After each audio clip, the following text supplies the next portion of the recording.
I want to become a dragon fruit. I have my reasons, namely that dragon fruits are tantalizing, beautiful, and delicious, and currently I don't feel that way about myself, so I thought maybe if I became something that embodied those characteristics, then perhaps I too would embody those characteristics. Which I know sounds like a bad idea. My therapist told me it was a bad idea. Just kidding, I'm between therapists. But I already made the look, so here's how I did it.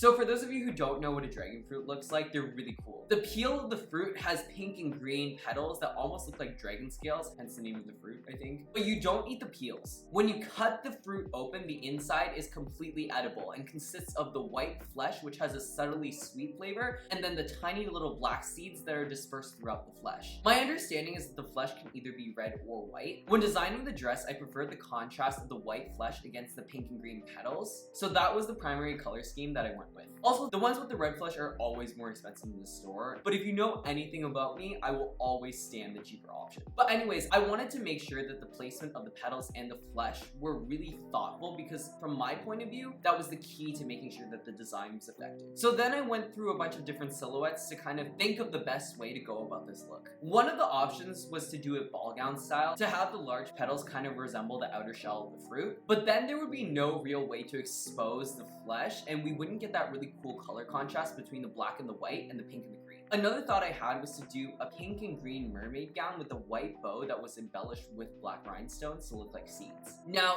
this did effectively feature the dragon fruit flesh, but it looked a little bit unnatural. It's almost like you could take off the bow and the dress would look better. So integrating the flesh into the design was a bit of a challenge. I struggled to figure out a way to make it look natural and really integral to the essence of the dress. But that is where the final design came along. Now, in a lot of cultures, the hourglass figure is revered, and you see a lot of clothing that is designed specifically to create that shape. What I realized is that by placing the flesh in the center of the dress and bringing it in at the waist, I was sort of enhancing the hourglass figure, and it was the perfect way to bring this aspect of the fruit into the garment. It also allowed me to play with the petal placement for this garment. I really like the idea of placing the petals vertically along the dress to give a really elongated effect, and then letting the petals come out at the hip to really exaggerate that hourglass shape we were talking about. Now, let's get sewing. The first thing I did was cut out the petals of the dress using a really pretty fuchsia pink stretch velvet. Then I cut out copies of those pieces, sewed them together, flipped them inside out, and that was the shape of the petal. I also did the same thing with the petals on the body as well as the arms. The reason why I did this was to create a pocket so that I could insert something into the petals and give them structure. As it stands, they are incredibly floppy and will not stand up on their own, so I definitely had to add something to give them support. In terms of support, I took some white medium weight felt and traced out the petals that I had created. Then I cut them out so that I had pieces to insert into the dress. For additional reinforcement, I took some wire and twisted it into the shape of the petal so that I could sew it to the petal and make it more rigid. So what I decided to do was take some lightweight felt, trace some channels to put the wire in, and then sew the channels with the wire already inside directly to the medium weight felt to really enclose it all together. Now, all of those structure pieces will be added later, but the first thing we had to do was add rhinestones. Now, I did not glue the rhinestones directly onto the velvet. I didn't film this, but I did a patch test where I tried to glue rhinestones directly onto velvet, and the velvet was sort of eating the glue, and it looked really, really bad. So instead, I traced out some tulle in the shape of the petal so that I could add green rhinestones on top of that, and then I sewed those stone little appliques that I made directly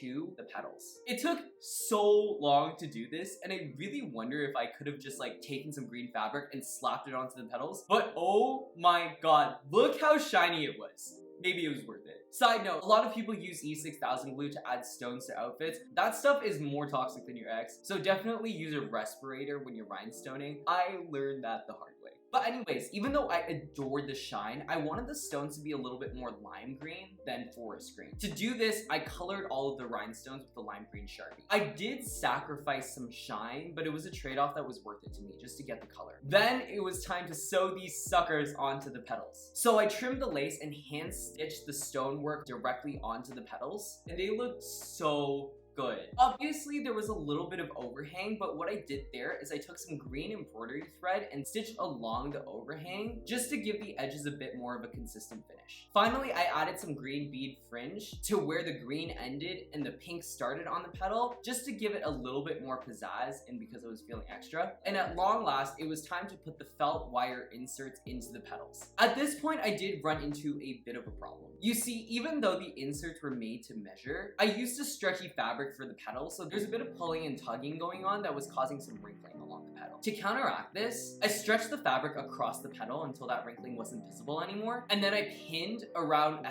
½ inch from the edge just to hold that stretch. I hand stitched the edges together, which basically created channels into which I inserted some zip ties to act as boning. That way the edges wouldn't be stretched and wrinkly either. The final result looks so much more elevated than the original. And even though this took ages, it was a detail that definitely made the dress look more clean and polished. Finally, the petals were done and it was time to sew them together. So the vertical strips on the dress consist of 5 pieces, 4 of which are petals and 1 of which is just a small piece that extends up the neck. I had all the individual pieces cut out and prepared, so I just sewed all 5 of them together and then I cut out the white centerpiece to join along with the petals. I tried to run this through a machine, but it didn't work, so I had to painstakingly hand stitch all of it together, which you can see here. But this was really essential to making sure that the hourglass curve looked good, so I was at peace with it. Then I cut out the back pieces and joined them along the sides and the back as well, making sure to add a zipper so that, you know, I could actually get into the dress. And at this stage, it was looking pretty damn good. I put it on a dress form just to see what we were dealing with here, and I could see it all coming together, so I was super duper excited. The only parts that were left to do were 1, attach the sleeves, 2, sew and attach the lining, and 3, add the seeds to the white flesh piece. For the sleeves, there were 2 pieces I had to join together, being 1 the sleeve cap and 2 the forearm petal. Once those 2 pieces were attached, I was able to sew it along the side to create the sleeve, which then I could sew into the armhole. I don't have a clip of that, but trust me, it happened.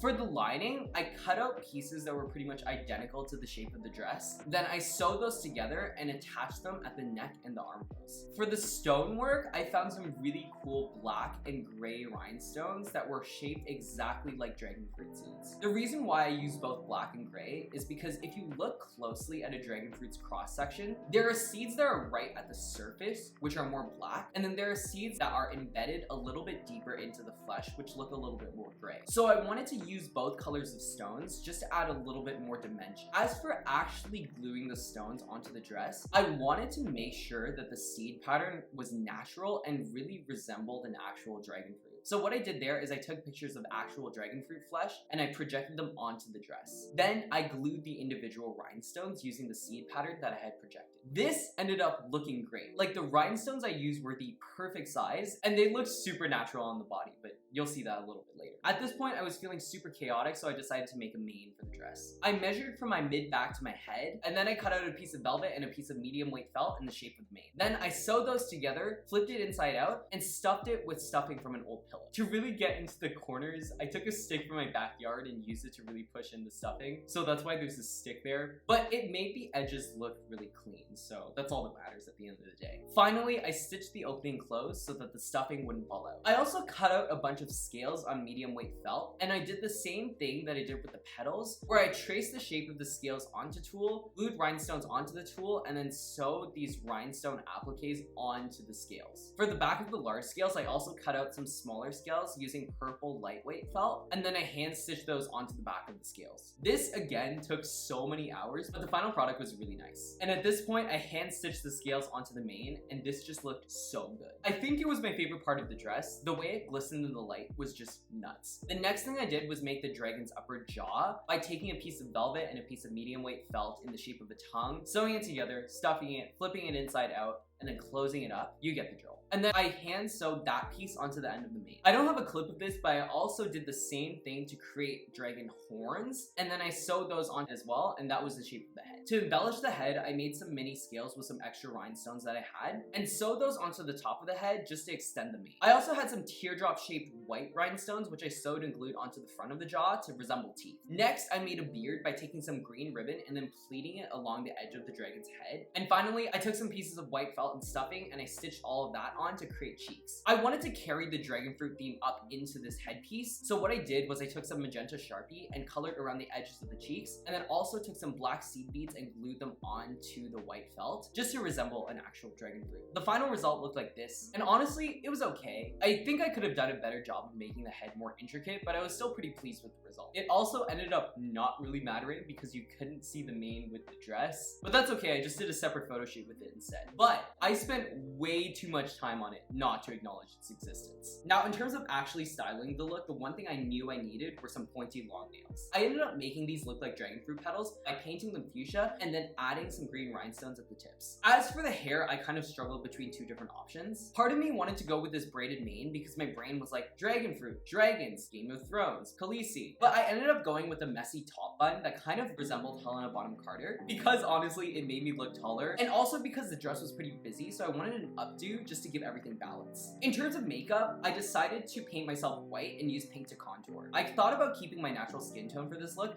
but there was something about the white dragon fruit flesh carrying into a white face that really elongated me, and I need all of the height I can get. Listen, I may be 5'6", but I walk like I'm 6'4", and I actually might have been 6'4" with the heels that I chose. Since you couldn't see my feet in this dress, I used some super tall platform heels to give me that extra boost. In terms of jewelry, I took some pink earrings that match the color of the petals, but I opted out of bracelets and necklaces because the dress was already pretty busy as is, and I feel like a necklace would have ruined the elongating effect of the white flesh and the white face, especially since the neckline was kind of like a pseudo turtleneck. And just like that, I was done. Overall, the vibes on this dress were immaculate. I mean, it's not perfect by any means, but you could definitely see what I was going for, and I think the design was pretty effective. Did it make me feel tantalizing, beautiful, and delicious? No, because I'm a literal disaster that decided to do this photo shoot at 4 a.m. in the morning. But I'm definitely proud of myself for bringing this idea into fruition, no pun intended. It was definitely great to discover that I was capable of bringing the wildest ideas from my imagination into real life. Maybe I'll get to actually performing this one day once I figure out how to interact with people without being an awkward, cringe disaster. But yeah, long story short, if you dress up as your favorite fruit, you might learn something, and learning is super cool. Anyways, thank you so much for watching. Please like, comment, subscribe, and ring the bell notification because I definitely have more looks in the works, and hopefully you'd be down to see them. And as always, go big, be larger than life, be XL.